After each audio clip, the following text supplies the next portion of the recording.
What better place to start than the end? The end of the world. Earth Abides ticks many of those post-disaster boxes, including the super cinematic vision of hardly any humans surviving and living in the detritus of our former glory. But it's also a novel that defies expectations.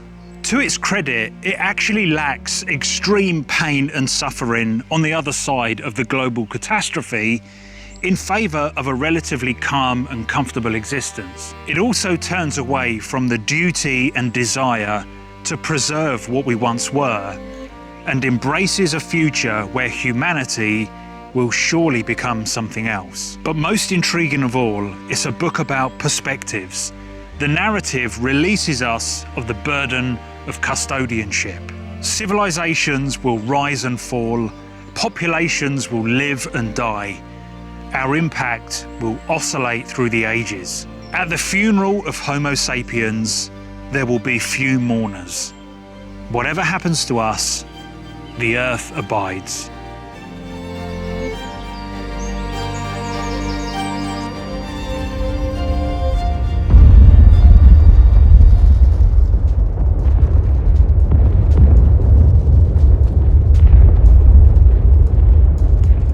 Slaughterhouse 5 is a story about a man who jumps around in time and space. In his relative future, after getting abducted by a flying saucer, he's held captive in an alien zoo. Sounds like science fiction to me. However, Kurt Vonnegut's masterpiece is an unreliably narrated, semi-autobiographical coping mechanism in slow motion. It's not really about the Tralfamadorians at all. They're the aliens. It's the story of Billy Pilgrim, narrated by a character called Kurt Vonnegut. Billy Pilgrim is an American soldier held as a prisoner of war in Dresden during the firebombing of the city in 1945. Kurt Vonnegut, the real Kurt Vonnegut, was also an American soldier who was held as a prisoner of war in Dresden during the firebombing of that city in 1945. Rather than gifting the world a normal memoir, a standard account of emerging from the ash and the rubble of World War II, a second chance at life, instead, Vonnegut gave us this extraordinary pseudo-fictional novel that combines genre with horrifying reality. It's a book about war, survival, death, philosophy, mental illness, and yes, if you so choose, time travel, dimensional displacement, science fiction.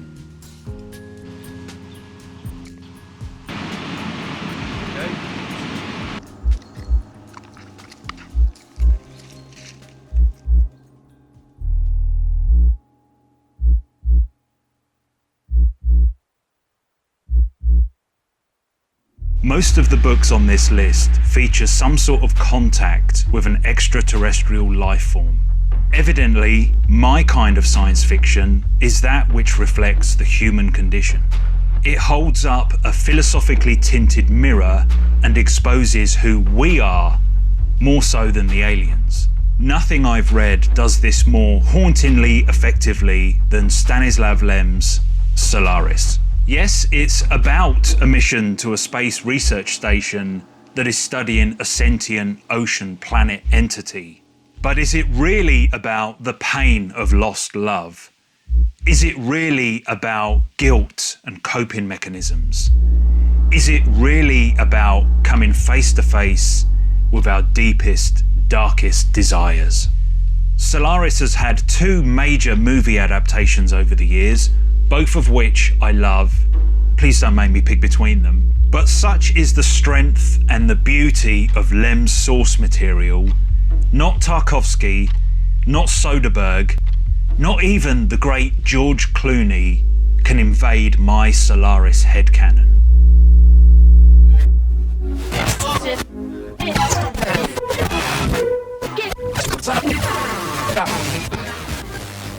Welcome back. You're listening to the World Wide Weird, the show that gathers and discusses evidence of the paranormal, the conspiratorial, the fantastical, and the weird.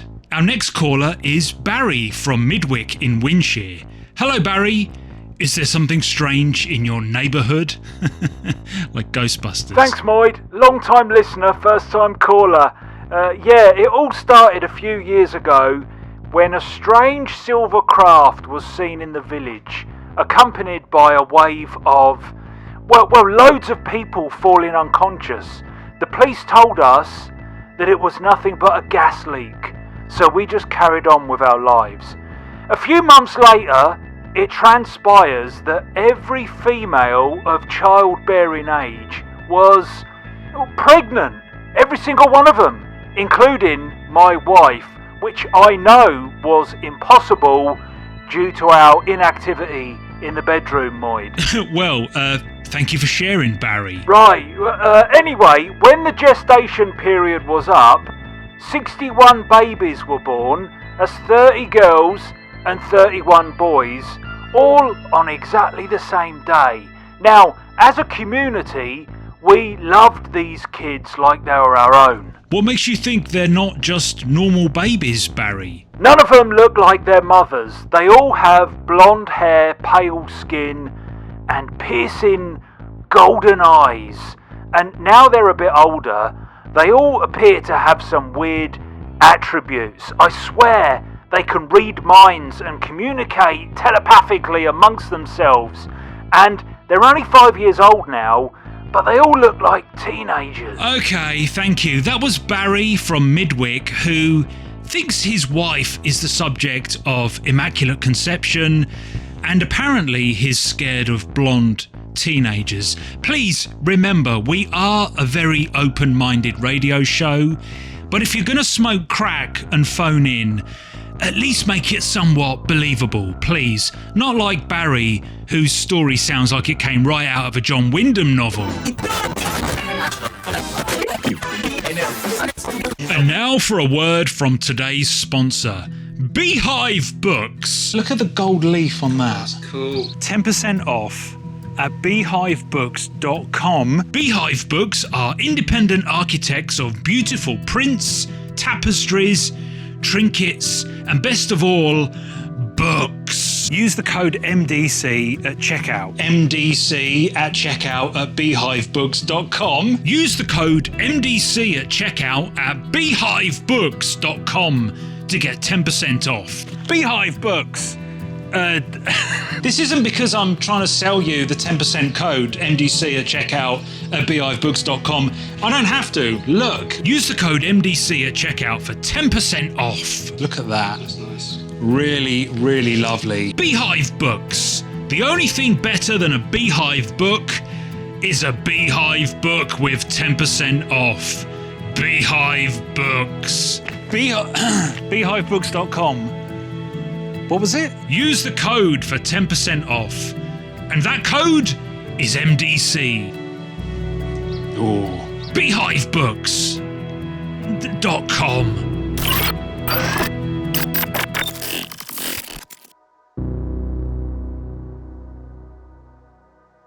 Roadside Picnic, it's First Contact that almost refuses to talk about the actual first contact. The aliens are either not aware of us at all, or they just don't care. And what does that say about us? The analogy in the title is perfect. But of course, it's not actually about aliens, is it? It's about a man who is willing to risk his life to put food on the table. Is that admirable or reckless? This is social criticism masquerading as science fiction. Just look at its roots. Written at the height of the Cold War, under the Soviet regime. A comment about oppression, the corrupt layers of power. Roadside Picnic, the desperation of the common man. This isn't a code to be cracked or a book that demands extra homework to be understood, but it is a product of necessity from the time and place that it was conceived. The genius of Roadside Picnic is that it succeeds at everything it attempts. The message from behind the Iron Curtain is somehow disguised, but also undiluted. The enigma of alien contact is powerful, and the character study of the protagonist Stalker transcends politics, and speaks to something much darker. It's a burst of cathartic energy, the authors screaming for the people, demanding a reaction across allegory, metaphor and subtext. Happiness, free, for everyone, and let no one be forgotten.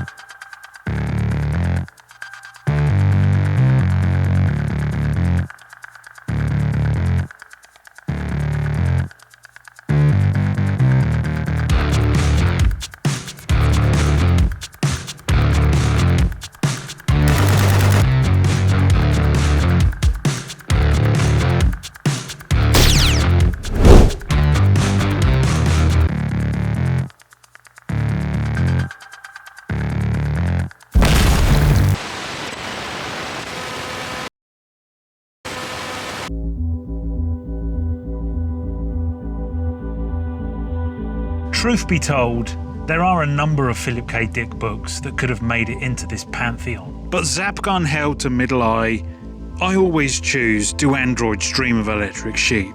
It's not Dick's wildest, trippiest, or even his best written book, but I do think it's his most complete story, and it does maintain a lot of that gooey, cerebral grey area. It's essentially a story about a bounty hunter tasked with hunting down and ending the lives of a group of androids, replicants, lifelike robots, whatever you want to call them. While this brilliant plot lattice never goes away, more and more metaphysical concepts find their way into the book. Abstract queries arise. What are the ramifications of an implanted memory? Whether something happened or not, how much currency do we give to a relative experience? It's hierarchies and layers of reality, all wrapped up in a neo-noir, cyberpunk progenitor blanket. And punching through the whole book, identity and empathy, the two intertwined to paint a picture of what it means to be human, or in the case of the android, more human than human. Do androids dream of electric sheep? Yes. Yes, they do.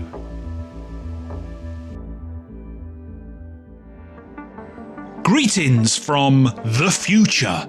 These videos take a lot of time and effort and a little bit of money to make. Money which we don't have. You can watch all of our videos for free on YouTube, or if you would like to support the channel, you can use Buy Me a Coffee, which is an online tipping service. Get yourself a t-shirt or a mug or some socks at the merch store. But best of all, we have a Patreon. You'll gain access to our exclusive Discord, home of the world's greatest read-alongs, the podcast Radio Death Cult, and of course, you can tell your friends and family that you've joined a death cult.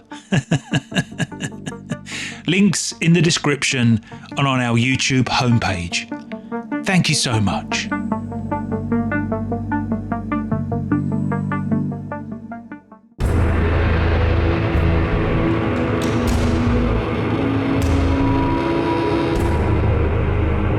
Why are we sneaking into a graveyard in the dark with no protection from God knows what? What are you scared of? I'm not scared, Charlie. I'm just saying that if ghosts, zombies, witches, Eskimos, monsters do actually exist, where do you think they hang out on a Saturday night? Okay, my next book is Frankenstein, okay? Can we go now? Just say a bit more. All right, you could argue that the legacy of this character has been lobotomized from Mary Shelley's original masterpiece and superseded by the Hollywood version of the monster. And although I embrace and love the fact that the first science fiction novel created a cultural icon, this book remains the best, the most powerful and the most interesting version of the modern Prometheus. Science fiction? Absolutely. By definition, this is a fictional extrapolation of a scientific process, animating non-living matter. But it leaves that genre in the dust and blossoms into a gothic, horror, romantic masterpiece. Never have I been so attached or sympathetic towards a character while also being so disgusted and repulsed. This is a novel of great tragedy and reflection. I have love in me, the likes of which you can scarcely imagine, and rage the likes of which you would not believe. If I cannot satisfy the one, I will indulge the other. You idiot! You've quoted from a sacred text in a graveyard. You've opened the gates to hell. Leg it!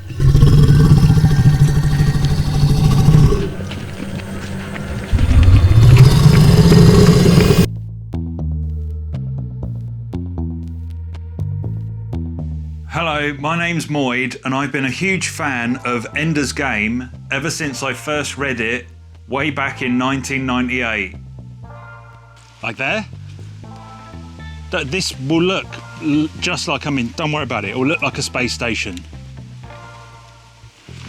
I fell in love with the characters, the thrilling story of one child tasked with saving the human race from certain annihilation, but most of all, the action.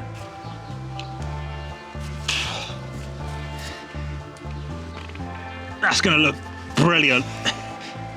It felt like I was actually there on the space station, playing those war games. Never fear, Colonel Graff. I will save the universe. But every time I've read it over the years, you know, as an older person, I've discovered more and more. It's not just about the predicament that we find ourselves in, a war with some aliens. It's about communication, manipulation, destiny, and legacy. The enemy's gate is down. The enemy's gate is down. It's perfect. And so it comes to this, my favourite science fiction book of all time, which also happens to be the book that I think is the most best, well-written, best good book ever as well. The Book of the New Sun by Gene Wolfe, which should come as no surprise to anybody at all, because I can't shut up about the damn thing. I'm gonna need a minute, Charlie. Can you fly the drone around for a bit while I think about what I'm gonna say?